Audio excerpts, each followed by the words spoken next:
Hey goddesses, today I'm gonna be doing a Cherrylicious nail tutorial. This is the perfect nails for the summer. So I did acrylic on my nails and I'll show y'all what I used for the acrylic, but I'm going to be making these on press-ons for this tutorial. The ones on my hands are a little outgrown and worn down right now, so they're a little ugly, but the press-ons are going to be really cute. For the acrylic version, for the white parts, I used the Valentino Soft Touch. This is a perfect milky white color. And then for the pink parts, I wanted to do something that's like more of a pink nude than a pink, so I used the Valentino Perfect Nude. These are from their cover collection. I'm not going to show you all the acrylic process, just do your nails however you do them, but those were the colors I used for that. And the present, I'm going to figure out how to replicate this. Might have to change it up a little bit. And yeah, let's get into the tutorial. So since I did a medium almond look on my fingers, I want to keep that same design. So I'm using the Savvyland nail tips, full cover nail tips for this in the medium almond. These aren't my favorite nail tips, but I like that it's already etched on the inside, so I don't have to go ahead and do that myself. First, I like things that are in those compartments that are numbered. I don't like things that are like on here. I just don't think they're the highest quality. I do build up the strength using the gel. They're still really cute and good quality at the end. From the brands I've tried, this is not my favorite brand. And then the way I'm gonna stick them onto my nail stand, I was using painter's tape for a while, but they've been getting annoying like lately because the nails don't always stick to them. So I've been using these little like clear sticky things that are the perfect size for the nail forms. These are from Shein. I was like looking up nail tape, like things to tape nails onto stuff, and I found this, so I will link it. I just filed the ends to smooth it with my file. This is Tachi Bell. I really like this nail file. Since I upgraded to a salon quality, it's made a huge difference. Also, if you're wondering why this nail is suddenly missing, it was lifting, so I decided to just pop it off. Then I used to buff my nail tips. Bro, what was I just doing with my finger? But I used to buff it, and that took me a while, but I learned that you can just use the Apres Gel X Prep and just kind of go like this on the top, you know, cover the whole form like this. It's a lot easier to do than go in and buff each nail. See, this is why I switched from painter's tape to sticky tape. And yeah, I'm gonna do the rest off camera. Okay, so now that that's done, for the milky white, I'm going with this Konami #1 from... Everything's just gonna be linked because I can't remember the names of everything, but I have this like jelly set that I got from Amazon, and this is a milky white, jelly white that came with that. And then for the pink, the nude pink, this is the Gal jelly kit that I got from Amazon as well. And a lot of times I end up making custom colors. It's just hard to keep making it over and over again and getting it exact each time. So I try not to do that too much, or at least not for sets that I feel like I could recreate over and over and again. So I try to just find something that makes my life easier, you know? Sometimes I'll combine them too. So I liked this one. And I think I'll combine 1840 and 1856, and we'll see how it looks. Oh, bro, I have not been in frame this whole time. That's okay. So we're gonna get these two from the kit and see how it turns out. So what I'm gonna try to get this color right is to go with the 56, which is more of a nude.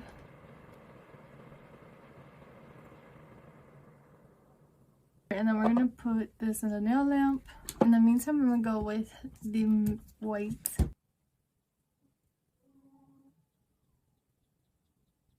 This polish definitely has a thicker consistency than the Gal one. I do like this thick gel consistency, but it's not like it's so thick that it doesn't go on smoothly. It feels nice and pillowy, like jelly. Like that one, was a little bit thicker than this one. So this second coat I'll put on thinner than this one. I don't know if you can really tell the difference in translucency, but this one was a little bit of a thinner coat than this one. All right, now that we have this one back, now sometimes I do 2 coats, sometimes I do 3 coats. I don't know exactly where I want to go with this, like how this is going to turn out. Okay, so this is very pink, so I think what I'm going to do is 3 coats. I'm going to do the base, the beige, and then as a base, and then this pink, because this is a lot more pink than I was expecting. And then go with the beige again on top and see how that turns out. Maybe I should have done a different pink color on top. I don't know, it's a little bit darker than I would have liked. Or maybe the white. I don't know, we'll see. So we're going to put this in the lamp. We have this done. Now we're going to go with the lightest, the light pink one, 814. Wait, what am I saying? 1847. This one you can apply a little bit thicker because this is really what is gonna get us to that nude that we want, but you do want it to be smooth. That's why I'm doing a coat of this and then another thinner coat on top.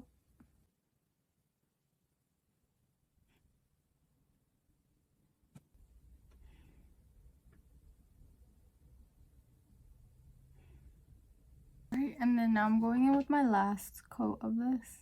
This one you want to do very thin so it doesn't change the color too much.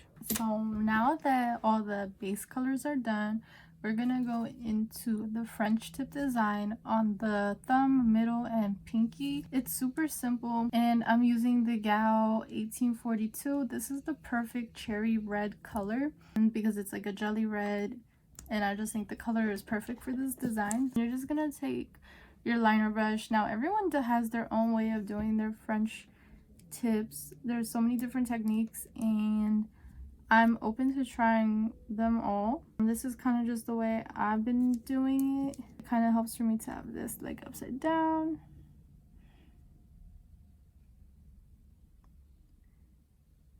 So I kind of just start by marking like where I want it to go to. And it helps to have one done for reference. So I'm going to bring this down more. This is just the first coat, so you can apply this a little bit more lightly, and then the second coat is really going to define it.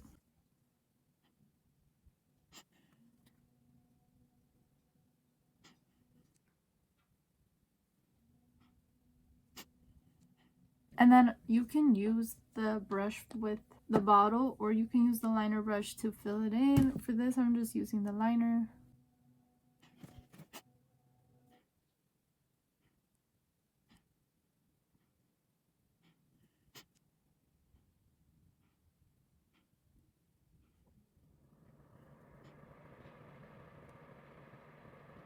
And then if there's any little mistakes or things you want to clean up, just get another brush and put in a little bit of acetone. And then I just want to clean up here in the middle a little bit.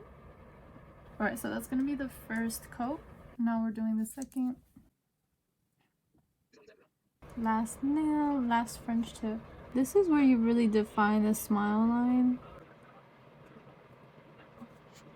Please ignore all the changes in angles and lighting. We're gonna do the ribbon. What you need to do for this, get your rhinestones. This is what I have. I can put the link in the description. I'm using this number 3 here.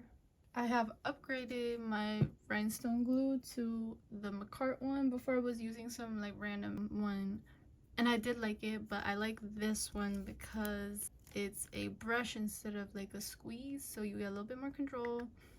So all you need to do is you kind of just have to eye where you're going to put the rhinestone so that it will give you enough room to do the bow. So you're going to want to do it kind of like in the middle, but not right dab in the middle, a little bit. At least for this nail shape, I kind of have it like a centimeter off. Place that right. Before I get into the 3D cherry, I just want to put a top coat on the other ones, because I go in and do 2 top coats, so I might as well start right now. Alright, so now we gotta go finish up this bow. So taking that 1842, I have it on a brush this size.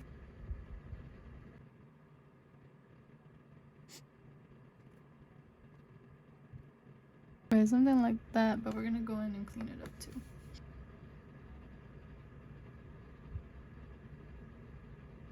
Now we're gonna go in and clean that up because I made the other bow pretty thin.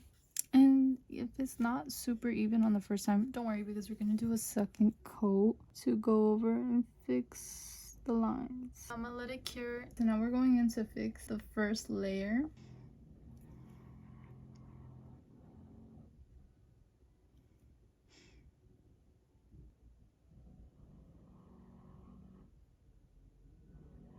See how much better that looks?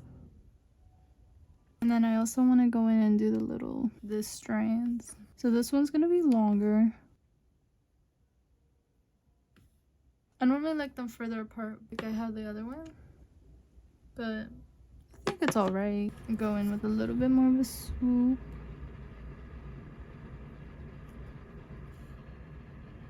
Yeah, cute.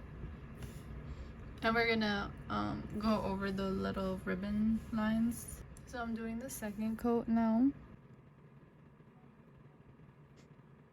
This is just kind of why I like them, have them further apart. It's easier to clean up. There we have it. We're gonna let that cure and then we're gonna top coat it. Last but not least, so to make the 3D cherries, since I took off my nails, this is like the little example I have here. Okay, so we're gonna follow that. You're gonna need your solid building gel. So it's not recommended to touch gel with bare hands, but I don't work with this that often that like if I was working with it every day I would use the gloves, but I'm not. Like I use this once every couple of months really. It's just as of lately I've been trying new things, so that's why I've been using it. But it's just 1 2 3, so don't come at me in the comments for not using gloves, okay? So you're gonna need like 2 little cherry size. I already kind of pre-measured them because I want them to be even. And what you're gonna do is you're gonna roll them into little balls like this. See, like a little cherry size ball. And I don't know, I got glue or something on me. Don't mind that. My skin is not peeling over. So a little ball like that. Remember, turn it upside down. Now it doesn't matter if you like to put your designs like this or like this, you know, it really depends how you want it to look. If you want to be able to see it like this versus this, really up to you. And you're gonna want to put it towards the tip of the nail so you have room for the stem. The nail I made originally is a little bit different. It's shorter than this one. I don't want them stems to be too long, so we're gonna do like this stem here, and then we're gonna have like 2 balls here. So we're gonna put this one here, and you're gonna pat it down a little bit. This is why you don't want the gel balls to be too bulky, because you are gonna pat them down a little bit and flatten them out like so that they adhere better. Got one right there, and then we're gonna do this one. You want it to be like a round, even globe. Globe. What am I saying? I don't know. A ball, you know? As even as you can. You can kind of stack them on top of each other a little bit, like they're resting kind of together. You don't want them to be like apart. And you can kind of have them a little bit like so basically. So like you see how like this one's kind of on top of the other one? Yeah, that's what we want. And then it's also okay if one's a little bit higher than the other one. You know, they don't have to be completely lined next to each other. Now personally I feel like I should have moved this one here a little bit more, so that one's a little bit more in the middle, but I can just flatten this out a little bit more. So I'll show you how it kind of looks from the top, from the sides. And then we're gonna cure this and paint it, and then we're gonna do the stem at the very last. So you're gonna go ahead and start curing this. You're gonna need to cure this for quite some time to make sure it's really solid. Okay, so I did cure a few times. See? You hear that? You're gonna cure a couple more times to make sure it's really solid anyway. But what you're gonna do, you're gonna get this, right? It doesn't matter if you use the brush or like you got another brush to get into the crevices. I think I might as well just use this brush so I can make sure it's really nice and detailed and even, and make sure I don't miss any spots. It's okay if you get a little bit of flooding, because we're gonna clean it up anyway. So we're gonna do 2 layers of this. So the first one doesn't need to be super saturated. I'm more concerned with getting an even layer where like all the sides are covered. Now I'm gonna go in and clean up. Oh fuck. Okay, so I dropped that and we're gonna go without it now. I am the most clumsiest nail tech because I drop everything, and you're gonna see a lot of that in my videos. So that's the first layer it's gonna go in. Start with the second one.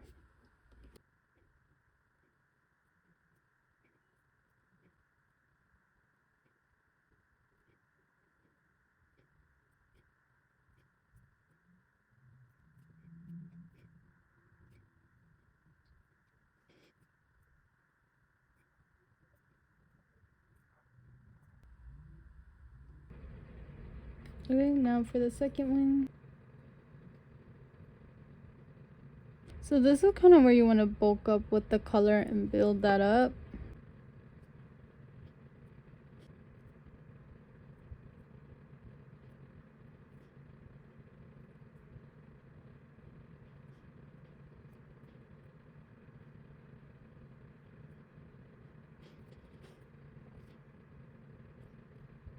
Oh, I want to do a little last clean.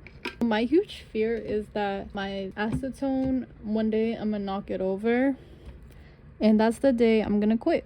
Just kidding. But yeah, like being so clumsy, I know that one day I'm gonna make a huge mess. Nice and cleaned up, and we're gonna cure that.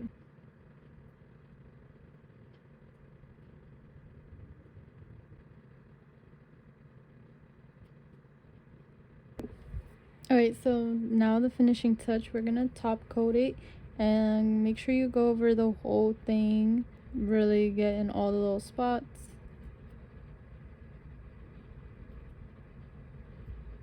And we're gonna do at least 2 coats. If I need to, I'll do 3 so it doesn't rub off so much, just because I noticed with the ones I did on my hands, like the cherries kind of faded because day to day, like it rubs against so many surfaces.